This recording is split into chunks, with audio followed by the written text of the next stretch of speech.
me up. It's awful hard to get a pump when you're cold, so you need to... We'll take for example now, you're fairly dark there now because the light is behind you and there's no light coming in from here. But like, you won't really be there when you're working out. Does it look better or worse?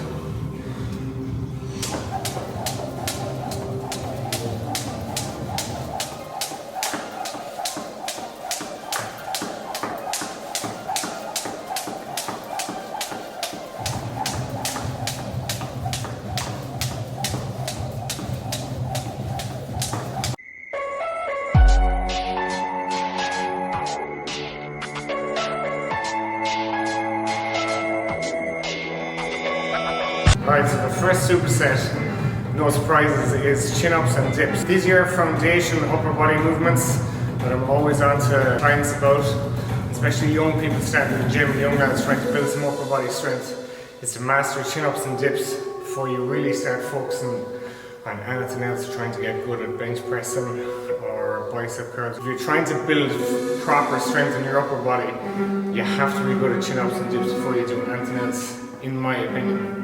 So I do 40 chin-ups and 40 weighted dips. It really gets the blood flowing in my upper body. So I'm doing neutral grip at the minute, and I alternate usually on this day between supinated and neutral grip, as there are far more arms than the wider grip.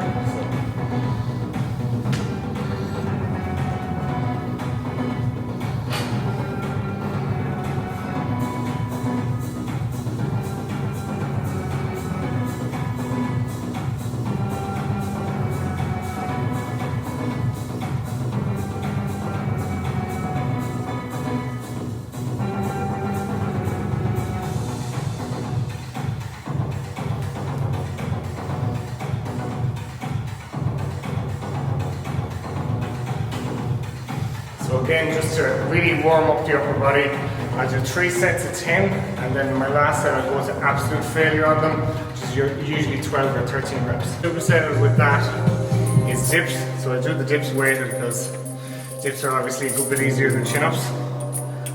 So I do 16 kg for 40 reps as well. And between the chin-ups and the dips, you basically have every muscle in your upper body worked really hard in the first 10 or 15 minutes of the workout. Dips are a big favourite of mine.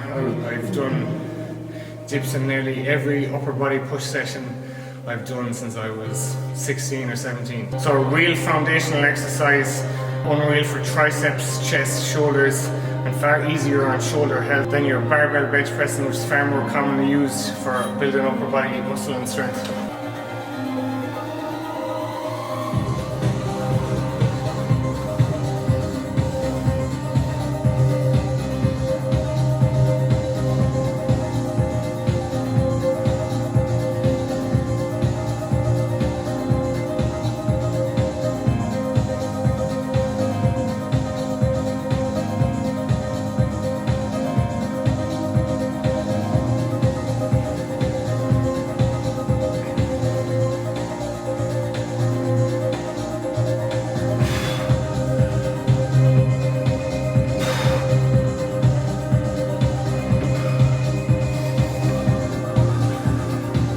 Like the chin-ups, I went for 12 and went to failure on the last set, and it's the more isolation work then.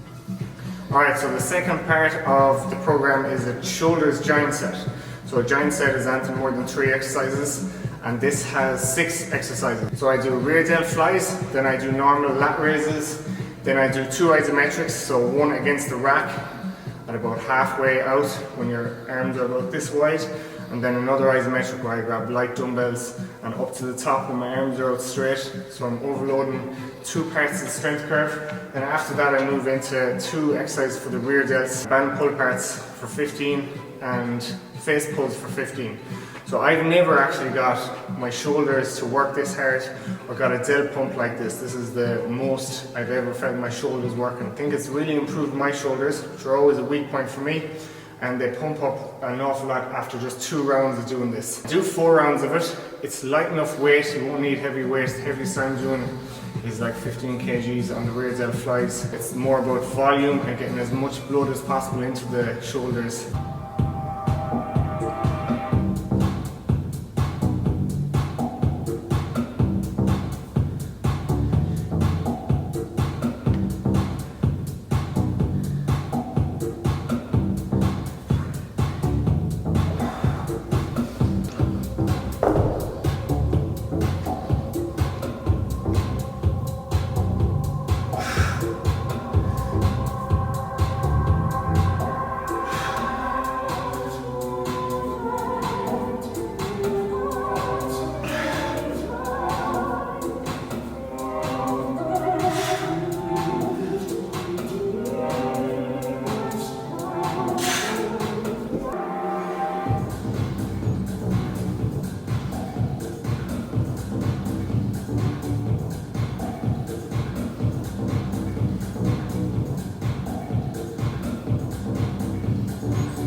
after I finish the shoulders joint set, I move into an arm superset, so biceps and triceps. Both of them contraction exercises, so tricep push downs where you're trying to contract as hard as you can at the bottom, so it's not as tough on the joints, tough on the elbow as a stretch exercise. And then biceps with it, so I move on to a spider curl here, chest supported, and I'm trying to really contract as hard as I can. At the top, there's not much of a stretch element to it, like there would be on a Scott curl or an incline bicep curl. It's more trying to get that real big squeeze, real big contraction at the top of the movement.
Okay, so final superset. A lot of exercises on this program, but it actually moves by pretty quickly because they're all supersets and joint sets.